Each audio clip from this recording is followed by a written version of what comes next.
What's happening, folks? I'm Abby Martin, and this is Breaking the Set. So the Pentagon just did something totally out of character. It admitted wrongdoing. See, after the New York Times initially reported that at least 17 personnel were exposed to chemical weapons in Iraq during the 2003 occupation, today, Secretary of Defense Chuck Hagel announced the DoD failed to address some 600 plus military personnel reports of chemical weapons exposure. These reports include one soldier who came into contact with a mysterious brown, oily liquid from possible mustard gas munitions that severely burned his skin. Upon returning home, the Navy rejected treating his injuries, reminding him that he was, quote, instructed not to discuss it due to mission classification. Because if you admit you were injured by chemical weapons, it would put into question the Pentagon's narrative that it never found any chemical weapons. You know, the weapons Saddam was using back in the 80s when he was a U.S. ally. But this time, the Pentagon lied at the expense of soldiers who put their lives on the line for some hackneyed plans to cover up its own arse. Don't worry, though, because the Pentagon is addressing the issue with a toll-free hotline. As if voicemail is going to take away the decades of suffering for those who came into contact with these weapons. So until our military starts recognizing the human rights of its very own, it will never learn to recognize the human rights of others. Let's break the set. Speculation has been replacing hard fact. Terrorists don't read Twitter. Who's right and who's wrong? It was a terrible thing to say, period. The mistake entirely on me.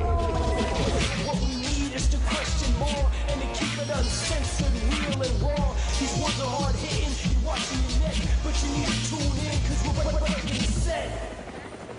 This week marks a significant milestone for humanity. 25 years since the fall of the Berlin Wall. The giant concrete blockade separating East and West Berlin was one of the most foreboding and disturbing symbols of the Cold War that dominated the latter half of the 21st century. On November 9th, 1989, a people's uprising forced the German Democratic Republic to bring down the wall once and for all. The crumbling concrete represented a new era of hope and reunification as millions of people flooded into the West to taste freedom for the first time in almost 30 years. But in order to glean the lessons from this embarrassing historical scar, it's important to understand how a massive wall came to divide Germany's capital in the first place. After World War II, on May 7, 1945, 70,000 German troops laid down their arms and the brutal Nazi regime surrendered, officially ending the bloodiest war the world has ever seen. Unfortunately, despite having defeated a common enemy, peace between the Allied forces and Soviet Union was still a distant dream. The dropping of the atomic bombs on Japan was supposed to be America's show of force to the Soviet Union, so the world would know not to mess with its military might. Instead, it drove Stalin to quickly build up his own nuclear arsenal, marking the beginning of the Cold War. America's new military strategy was one of containment, rolling out the Marshall Plan with the intent to maintain capitalist control of Europe, which included ensuring a prosperous Germany. However, this infiltration of Germany didn't sit well with Stalin, so the Soviet Union drastically imposed a blockade to try to starve out non-Soviet forces in Berlin. 13 years later, after a mass exodus of nearly 3 million refugees from east to west, the border was finally closed in 1961. East Germany's army and police erected a wall of impossible-to-climb reinforced concrete, 12 feet tall, 4 feet wide. More disturbingly, they built a death strip on the eastern side that consisted of tripwire machine guns, minefields, floodlights, attack dogs, patrolling soldiers, and manned checkpoints ordered to shoot to kill runaways on sight. Meanwhile, the paranoia was running so deep in East Berlin with its own containment and isolation that it returned to its secret police, the Stasi, to roll out a surveillance apparatus right out of Orwell's 1984. The spy regime exerted its control over society by holding people under a dark and menacing cloud of terror. According to the Washington Post, from 1945 to 1989, the Stasi roped in an estimated 190,000 part-time secret informants and employed an additional 90,000 officers full-time in total. More than 1 in every 50 adult East Germans as of 1990. East Germans who dare to criticize their government, even to a spouse, a best friend, or a pastor, could wind up disappearing in the penal system for years. It was a dark time indeed.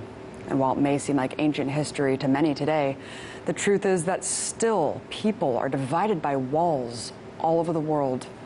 Look no further than the U.S.-Mexico border, where hundreds of miles of fence divides the two countries. And despite a child migrant crisis erupting on our doorstep, the immigration conversation is anything but rational, completely ignoring the underlying root of why children are fleeing some of the most violent areas in the world. Instead, stopgap measures like building a bigger and higher wall between us abound. But this backwards way of thinking is hardly confined to North America. On the Korean Peninsula, the DMZ remains the most militarized border on the planet, separating generations from each other. Despite being just miles apart, entire families live in complete isolation with little hope of permanent reunification.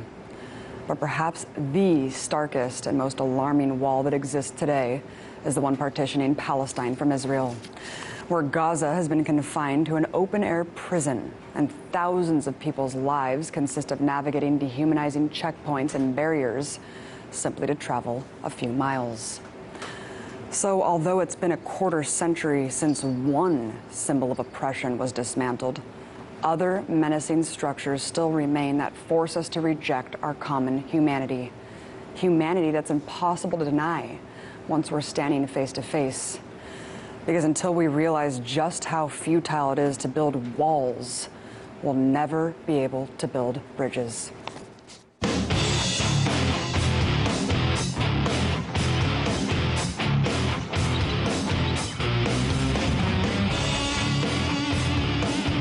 Imagine a world where thousands of people could march through the streets of a major city and the media doesn't even make a peep. Well, as with so many things these days, that sounds like the Twilight Zone is actually real life.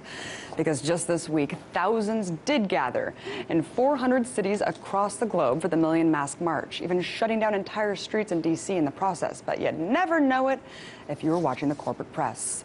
So here to discuss the absurdity of protests in the 21st century, redacted tonight's own intrepid news hound, Lee Camp. What is going on, man? How's it going? How's it hanging? It's been too long. It has been too long. I'm happy to have you back on. You've been so busy, running your own show here.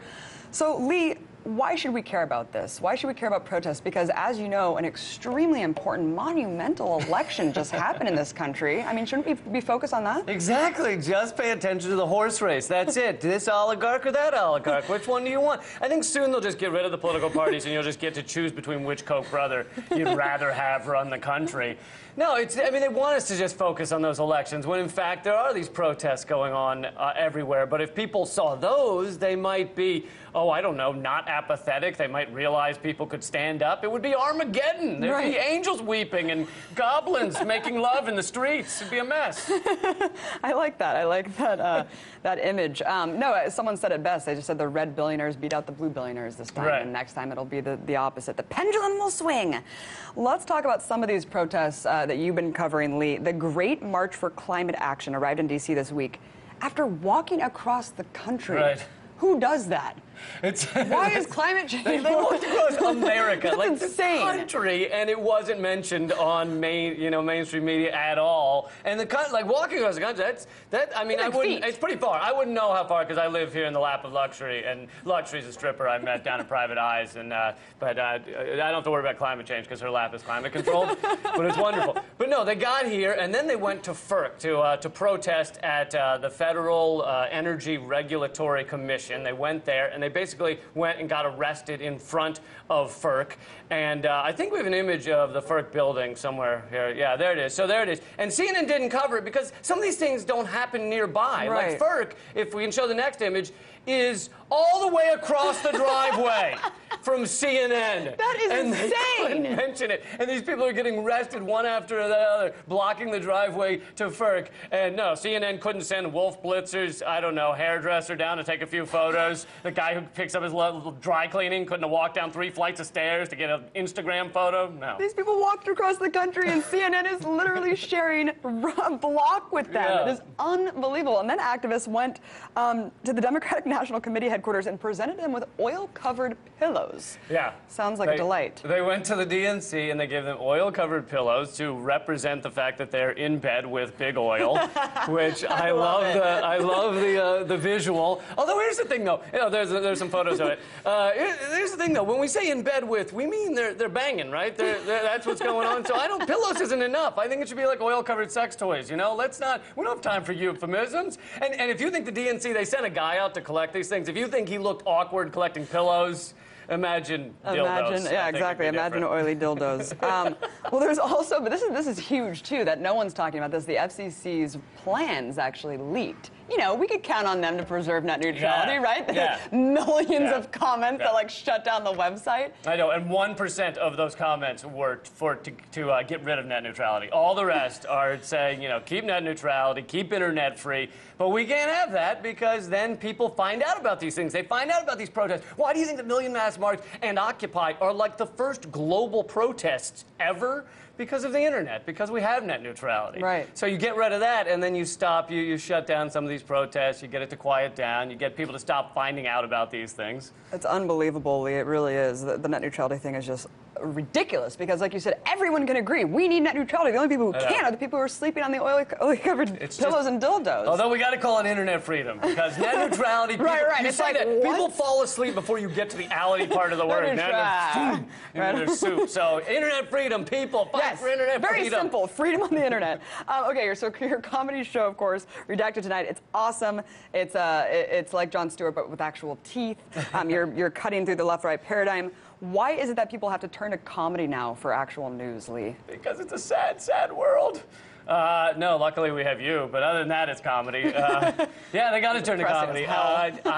I don't know. I think part of it is that a lot of comedians didn't come up in this kind of elite media world, as neither did you, and so therefore we're willing to talk about these things. We're not going to stay inside the little box of acceptable ideas. And you also have to have people laugh because otherwise they'd kill themselves. Well, they just heard too. this news. It's like they watch my show and they're like, okay, I can't do this anymore. And then they watch your show and you're like, oh, good, I can laugh and laugh at the world. And you kind of have to. See, sometimes. I do it for selfish reasons because I have to laugh or I would kill myself. Thanks so much, Lee. Thanks, awesome to have you on. Coming up, some of the most ridiculous CIA operations in recent history. You don't want to miss it. Let's get something straight. John F. O'Donnell will do anything to piss off corporate vampires. Sam Sachs used to work on the Hill. Now he can smell a lobbyist from a mile away. Yeah, have a nice one. And I'm Lee Camp. I came here to throw truth in the faces of the powerful, because the truth is irresistible. Well, not to everyone.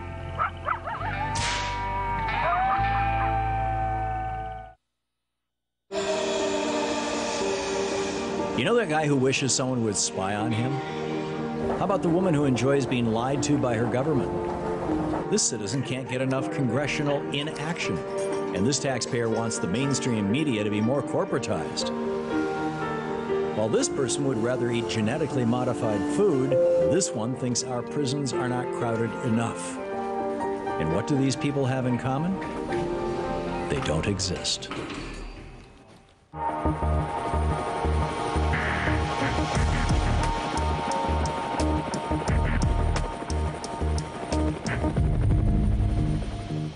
Over the decades, we've learned about a variety of insane plots concocted by the CIA in order to manipulate global politics and events to its liking. Everything from the macabre, such as when the agency used a fake polio vaccine program in Pakistan to obtain DNA from members of Osama bin Laden's family, to the laughable, such as when agents considered making a fake gay sex tape of Saddam Hussein in order to incite Iraqi citizens to rise up against him. And with the revelation of so many ridiculous taxpayer-funded schemes over the years, it's gotten to the point where almost no story about the secretive organization surprises me anymore. But it turns out I was wrong. See, New York Times journalist James Risen, who's facing jail time over his refusal to reveal an anonymous source, just released a new book entitled Pay Any Price: Greed, Power, and Endless War. In it, he goes into great detail about a previously exposed CIA program that went far beyond just the hypothetical stage.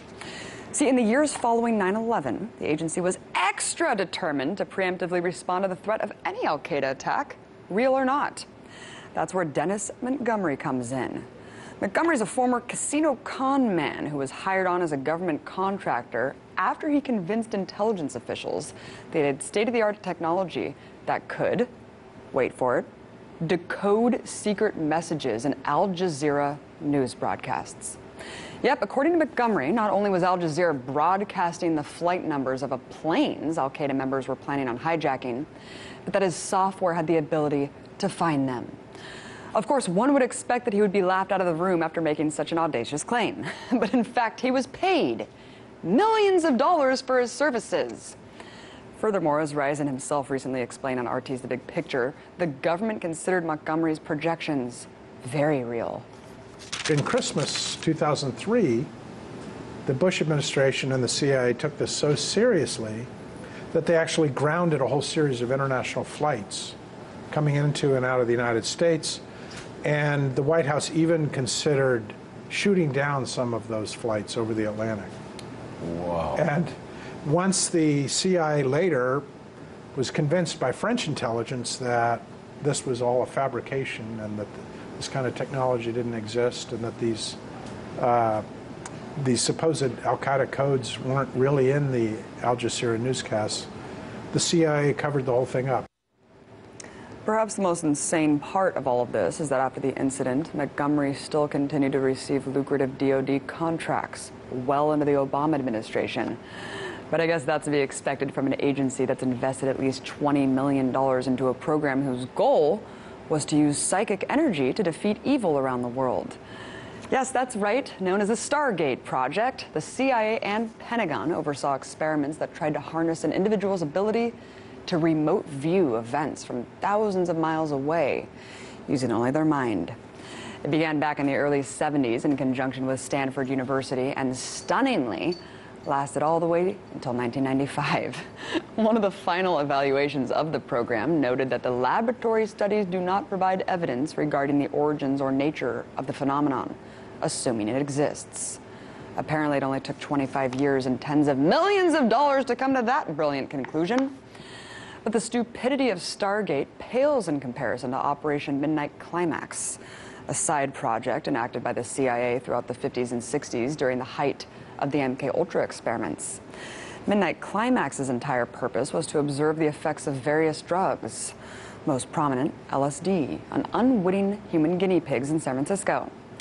According to recently declassified CIA records, the program relied on prostitutes in order to lure men to three of the agency's safe houses, where they would then be given acid-laced cocktails that observed and filmed through two-way mirrors, all in the name of finding a truth serum to be used on enemy combatants. Listen, although these events may be amusing now, years after they occurred, they illustrate the serious dangers and harm that a government agency can intentionally or unintentionally inflict if left completely unchecked. And as long as we let manufactured fear in the military-industrial complex guide national policy, intelligence officials and their insulated worldviews will continue to run roughshod over morality and common sense.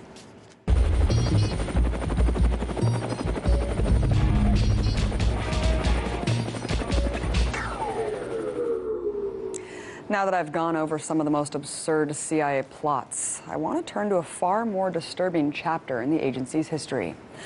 The Phoenix program was a coordinated effort by the CIA to destroy the infrastructure of the enemy Viet Cong forces between 1965 and 1972 during the Vietnam War. And the CIA methods used represent one of the most shameful examples of covert warfare in U.S. history. Earlier, I was joined by investigative journalist and author Douglas Valentine, who wrote the 1990 book, The Phoenix Program, America's Use of Terror in Vietnam, that has just been re-released as part of the Forbidden Bookshelf series, an anthology of republished books that have been forced out of print due to their controversial content. I started by asking Douglas to outline exactly what the Phoenix Program consisted of. Well, the CIA created the Phoenix Program in Saigon in 1967 in the midst of the Vietnam War. At the time, the war wasn't going very well for the Americans. The U.S. Army couldn't defeat the North Vietnamese Army, and it couldn't defeat the Viet Cong guerrillas, who had the support of most of the people in South Vietnam. So the CIA decided to create the Phoenix Program in order to capture, torture, imprison, and kill all of the civilian members of the National Liberation Front, or anybody who could be said to be supporting the National Liberation Front or even sympathetic with them. And this included people from major politicians and businessmen right down to farmers in the fields. And just to explain, the National Liberation Front was the civilian organization that was managing the revolution. If people compare it to the French resistance in World War II, and they compare Phoenix to the Gestapo, which was going out and trying to eliminate the resistance. Why wasn't there more public outcry about it? I mean, once details of the operation became public, because I had never heard about it until I came across your book. Well, it was basically a secret operation that the CIA pushed the Vietnamese out in front, so they were able to say in testimony that it was a South Vietnamese program, but it was totally a CIA program, and as such, the reporters in Vietnam at the time decided or felt that they shouldn't talk about it because it was just like today. If it's a CIA program, the media doesn't talk about it. But in fact, the CIA set up a Phoenix center in every province, district, and city in South Vietnam. And these centers were composed of representatives from all the intelligence, security, police, and military organizations that existed in Vietnam at the time. And they would compile blacklists on people who were suspected of being in the National Liberation Front, and they would hand these blacklists to the death squads that they had put together, that the CIA actually funded and recruited people to be part of. And these death squads would go out and capture people and put them into, send them to, if they didn't kill them, they'd send them to secret CIA interrogation centers. Douglas, what were your primary sources of information about the book as you were writing it? And how well documented is it? I mean, did you find out about it through classified materials? Who did you talk to? Talk about the investigation. I went to William Colby in 1984. He was the CIA official most associated with the Phoenix program. As I said earlier, he testified about Phoenix very favorably to Congress in 1971, 1972, and 1973 again. I went to Colby, and I told him I wanted to write a book about the Phoenix program, and for reasons I'm not quite sure of, it may have to do with the fact that I wrote a book about World War II, which he read and which he liked. Colby introduced me to all the senior CIA officers who were involved in the Phoenix program. My book was almost totally based on tape-recorded conversations with the senior CIA officers who ran its covert action programs. What do you mean when you say the Phoenix program is kind of now being applied in the war on terror today? Phoenix wasn't actually anything more than a way of coordinating all of the intelligence and police and security forces that exist in a particular place at a particular time. For example, after 9/11, the United States created the Department of Homeland Security. And the Department of Homeland Security has fusion centers, has one in every state. And these fusion centers are basically modeled on the Phoenix program as well. They bring together the National Guard, they bring together the FBI, all the intelligence, security, and police agencies that exist in any particular place are brought together in a center. And all their intelligence are coordinated so that they all know what each other is doing.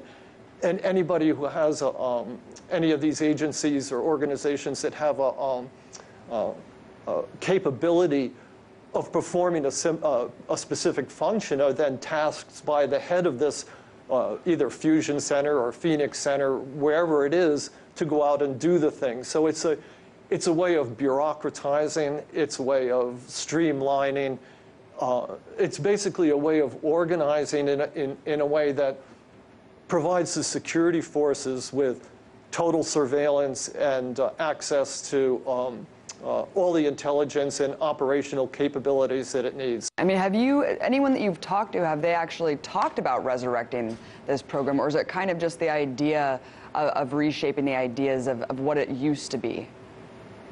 One of the people that I interviewed for the Phoenix program book ran Phoenix operations in Quang Tri province, which was right up on the DMZ.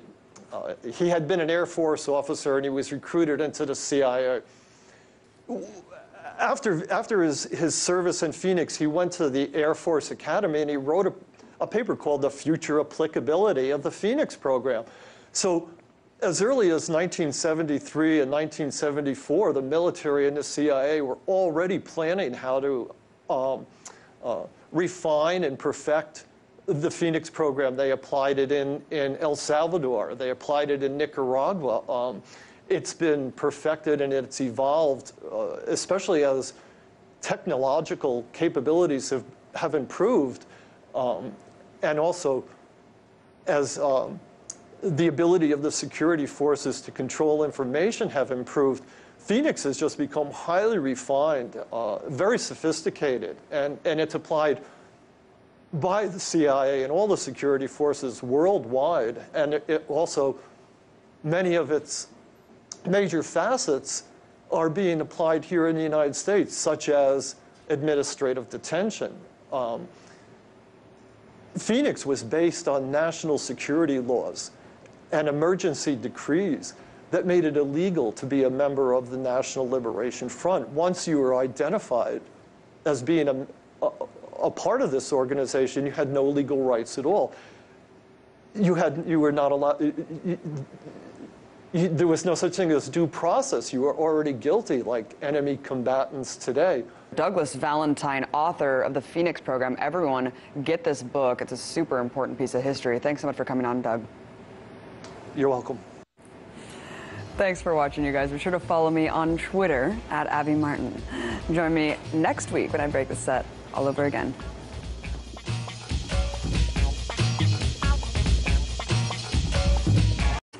Reminding him that he was, quote, instructed not to discuss it due to mission classification. Because if you admit you were injured by chemical weapons, it would put into question the Pentagon's narrative that it never found any chemical weapons. You know, the weapons Saddam was using back in the 80s when he was a U.S. ally. But this time, the Pentagon lied at the expense of soldiers who put their lives on the line for some hackneyed plans to cover up its own arse. Don't worry, though, because the Pentagon is addressing the issue with a toll-free hotline, as if a voicemail is going to take away the decades of suffering for those who came into contact with these weapons. So until our military starts recognizing the human rights of its very own, it will never learn to recognize the human rights of others. Let's break the set. Speculation. Build up his own nuclear arsenal, marking the beginning of the Cold War.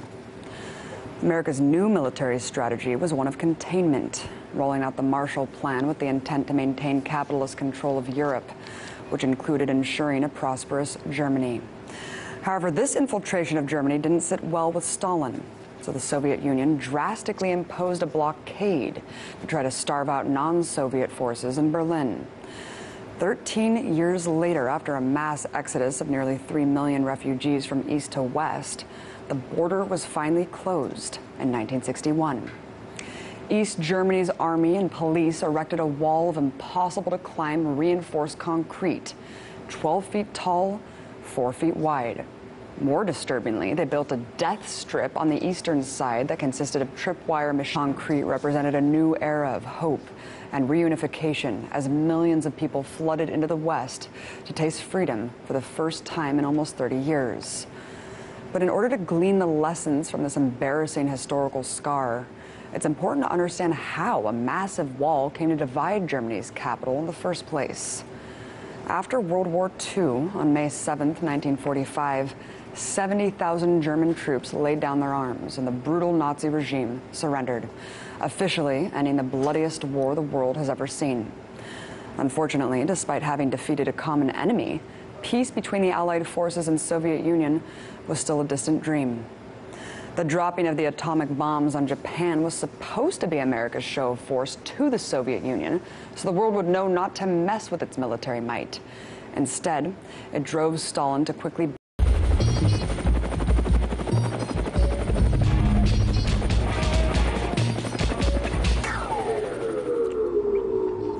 What's happening, folks? I'm Abby Martin, and this is Breaking the Set. So the Pentagon just did something totally out of character. It admitted wrongdoing. See, after the New York Times initially reported that at least 17 personnel were exposed to chemical weapons in Iraq during the 2003 occupation, today, Secretary of Defense Chuck Hagel announced the DoD failed to address some 600 plus military personnel reports of chemical weapons exposure. These reports include one soldier who came into contact with a mysterious brown, oily liquid from possible mustard gas munitions that severely burned his skin. Upon returning home, the Navy rejected treating his injuries. Has been replacing hard fact. Terrorists don't read Twitter.